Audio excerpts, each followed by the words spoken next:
What if the very person who's been mocking you your whole life is about to realize their worst mistake?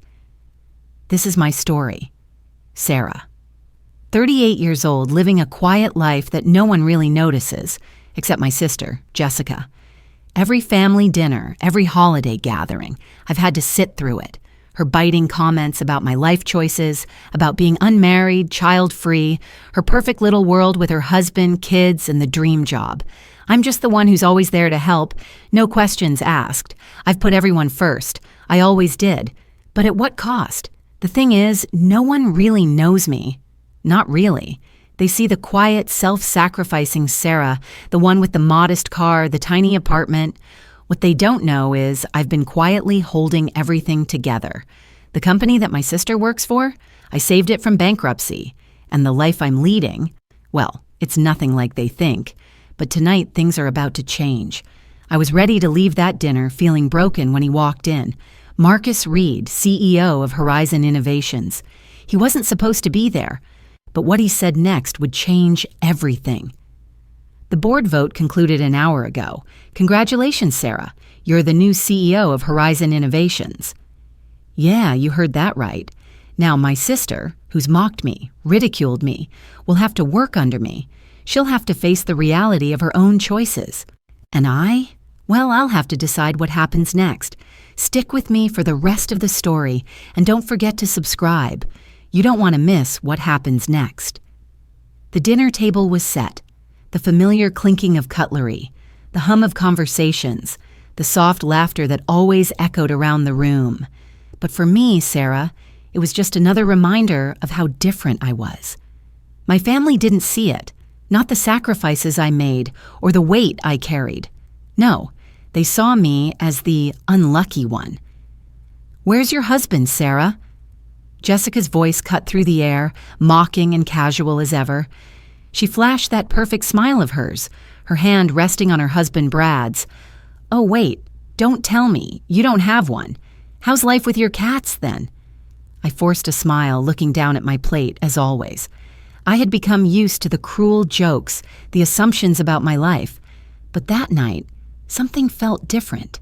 Maybe it was the years of hearing her boast about her perfect marriage, her perfect life. It was like I was invisible in my own family, and she was the star of the show.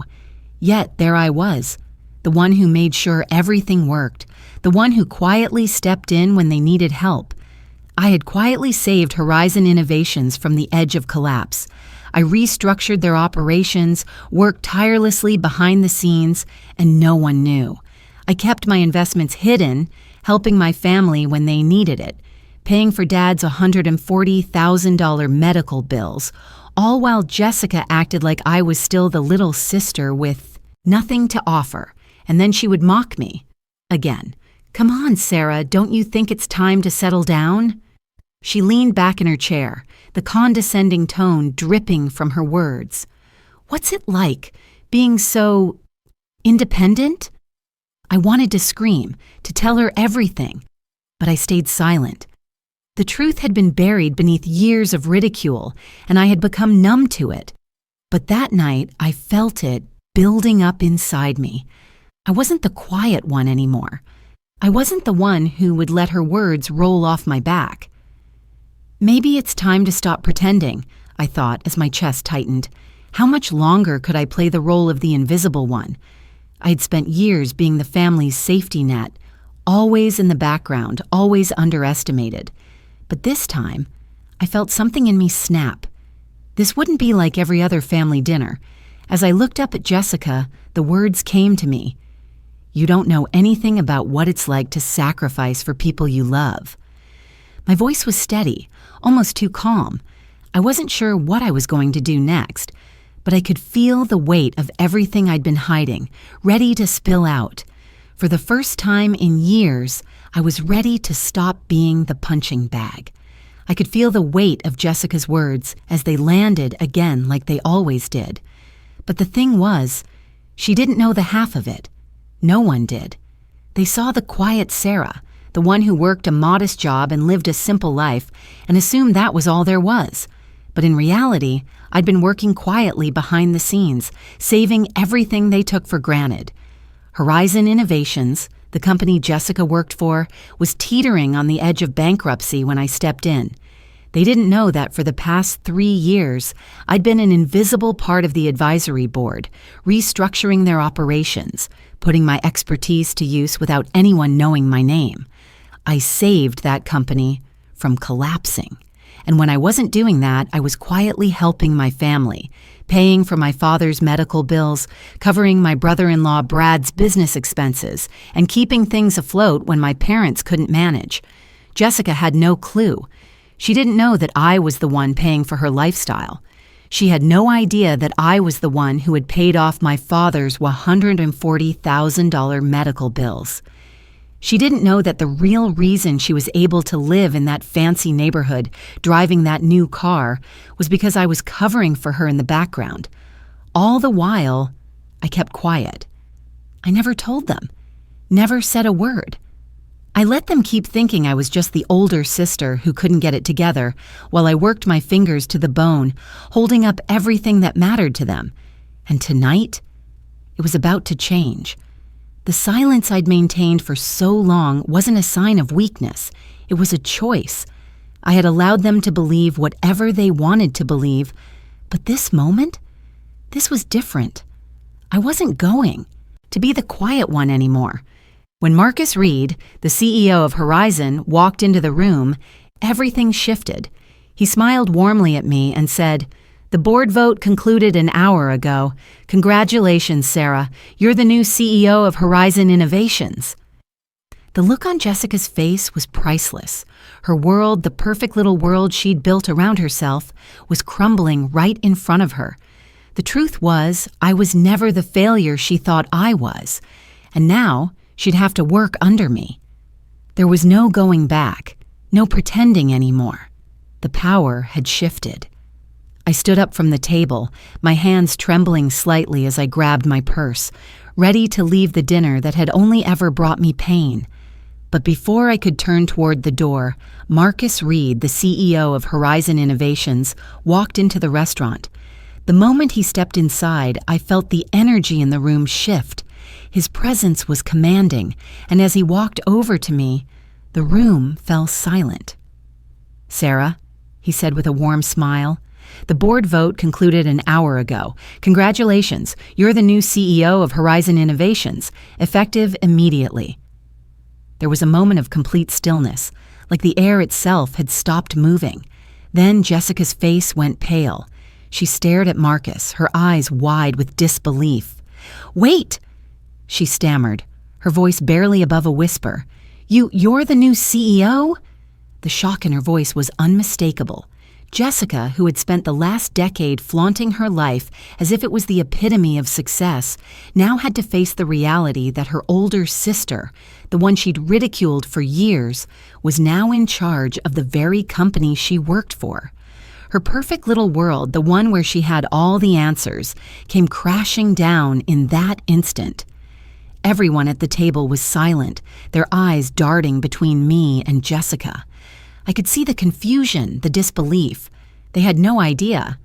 They had no idea that I had been the one keeping everything together all these years, silently fixing the company, quietly paying the bills, and making sure the family was taken care of while they mocked me. But now I wasn't the failure anymore. I was the one they had to answer to. I wasn't invisible anymore.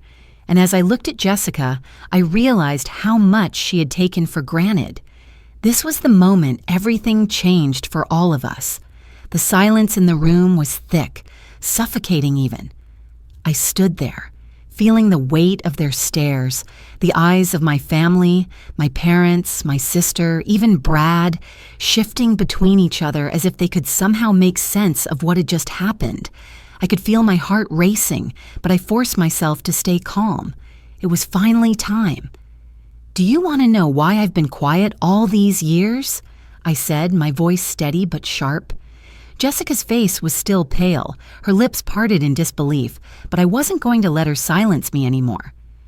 "I've been carrying this family for years, financially, emotionally. You all think I don't know what it's like to sacrifice, but I've been doing it while you mocked me. I paid for Dad's medical bills. I covered your career, Brad, and I've been holding this family together while you all live in your perfect worlds." Jessica shifted uncomfortably in her seat, but I saw the way her jaw tightened. She didn't know how to respond. Her life, the one she had always boasted about, was suddenly in pieces. "You think I wanted to live this way?" I continued, my gaze never leaving hers. "I didn't choose to be alone. I didn't choose to not have a family. I didn't choose to be the one who always put others first, but I did it because someone had to. And you have the nerve to ridicule me for it?" I paused, letting my words sink in. Jessica opened her mouth to say something, but no sound came out. She was lost for words. The facade she'd so carefully crafted over the years, her perfect marriage, her perfect life, was crumbling, and I wasn't going to let her hide behind it anymore. "This isn't about revenge," I said, my voice firm. "This is about merit. Your job here, your future, depends on your performance, not on who you know, and Jessica, your performance isn't cutting it." The weight of my words landed in the room, and I could see it in their faces, the stunned disbelief, the shock. But I wasn't done. "I'm not here to get back at you. I'm here to make sure this company survives. I'm here to make sure the family is taken care of. But don't ever mistake my silence for weakness." The room was still. No one spoke. My parents looked as if they were on the verge of saying something, but they couldn't find the words. Jessica's eyes started to tear up, but there was no apology. Not yet. "I need space," I said, turning to leave. "I'm not ready to forgive. Not yet. But we'll talk soon. I need to think about what happens next." As I walked out of the restaurant, the weight of the night settled on me. I had no idea what the future would bring, but I knew one thing for sure. My family would never see me the same way again. The weeks that followed were a blur of change. I found myself thinking about everything that had led me to that moment, about the quiet sacrifices I'd made for years, about the life I'd built for myself behind the scenes. But there was a realization I came to after sitting in my new office, looking out over the city I had quietly conquered. I didn't need to prove anything to anyone. My success wasn't about showing my family or anyone else that I was capable. It was about doing what I knew was right and building something for myself, without seeking validation from anyone else. For the first time in my life, I felt at peace with who I was and what I had achieved. I didn't need their approval. I didn't need their pity. I was enough, just as I was. It was hard, though, watching my family struggle with the truth of it all. My parents, especially, began to see how much they had overlooked. They hadn't realized how many years I had spent being the quiet support, covering for them, filling in the gaps, while Jessica and Brad played their parts in their perfect little lives.